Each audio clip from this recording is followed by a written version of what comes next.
जय श्री हरि। तीसरा अध्याय। सत्यभामा ने कहा, हे प्रभु, आप तो सभी काल में व्यापक हैं, सभी काल आपके सामने एक समान है। फिर ये कार्तिक मास ही सभी मासों में इतना श्रेष्ठ क्यों है? आप सब तिथियों में एकादशी और सभी मासों में कार्तिक मास को ही अपना प्रिय क्यों कहते हैं? इसका कारण बताइए। भगवान श्री कृष्ण ने कहा, हे भामिनी, तुमने बहुत ही अच्छा प्रश्न किया है। मैं तुम्हें इसका उत्तर देता हूँ, ध्यान पूर्वक सुनो।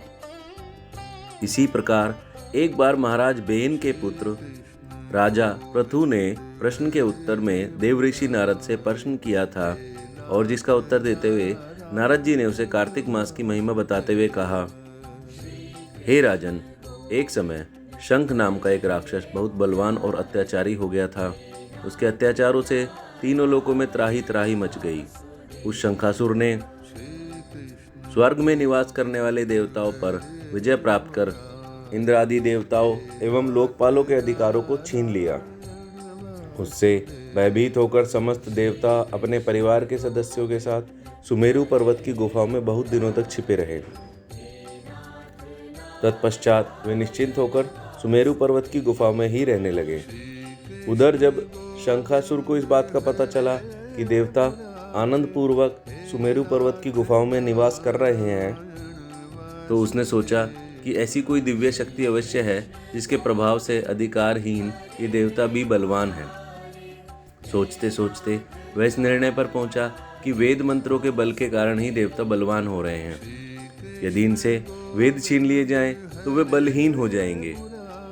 ऐसा विचार शंखासुर ब्रह्मा जी के सत्यलोक से शीर्गी वेदों को हरलाया। उसके द्वारा ले जाते जाते हुए भय से उसके चुंगल से वेद निकल भागे और जल में समा गए। शंखासुर ने वेद मंत्रों तथा बीज मंत्रों को ढूंढते हुए सागर में प्रवेश किया, परंतु ना तो उसको वेद मंत्र मिले और ना ही बीज मंत्र। जब शंखासुर सागर से निराश होकर वापस लौटा तो उस समय ब्रह्मा जी पूजा की सामग्री लेकर सभी देवताओं के साथ भगवान विष्णु की शरण में पहुंचे और भगवान को गहरी निद्रा से जगाते हुए गाने बजाने लगे। धूप गंध आदि से बारंबार उनका पूजन करने लगे। धूप दीप नैवेद्य आदि अर्पित किए जाने पर भगवान की निद्रा टूटी और वह देवताओं सहित ब्रह्मा जी को अपना पूजन करते हुए देखकर बहुत प्रसन्न हुए।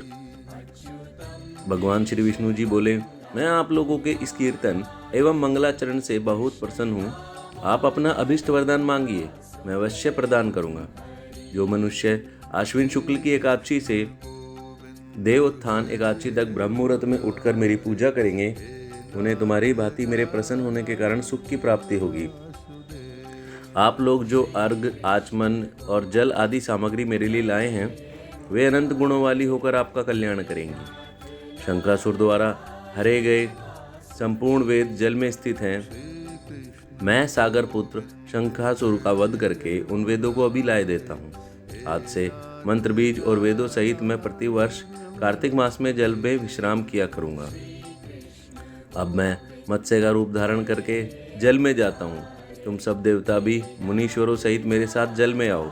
इस कार्तिक मास में जो श्रेष्ठ मनुष्य प्रातःकाल स्नान करते हैं, वे सब यज्ञ के अव्रत स्नान द्वारा भली भांति नहा लेते हैं।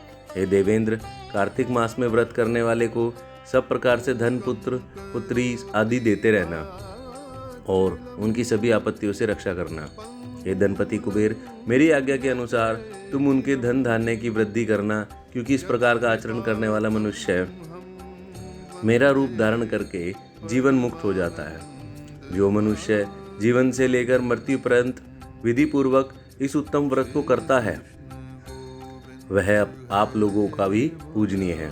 कार्तिक शुक्ल के पक्ष की एकादशी तिथि को तुम लोगों ने मुझे जगाया है, इसलिए यह तिथि मेरे लिए अत्यंत प्रीतिदायनी है। हे देवताओं, यह दोनों व्रत नियम पूर्वक करने से मनुष्य मेरा सानिध्य प्राप्त कर लेते हैं।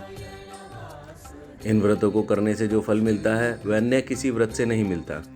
अतः प्रत्येक मनुष्य को सुखी और निरोगी रहने के लिए कार्तिक महात्म्य और एकादशी की कथा सुनते हुए उपर्युक्त नियमों का पालन करना चाहिए।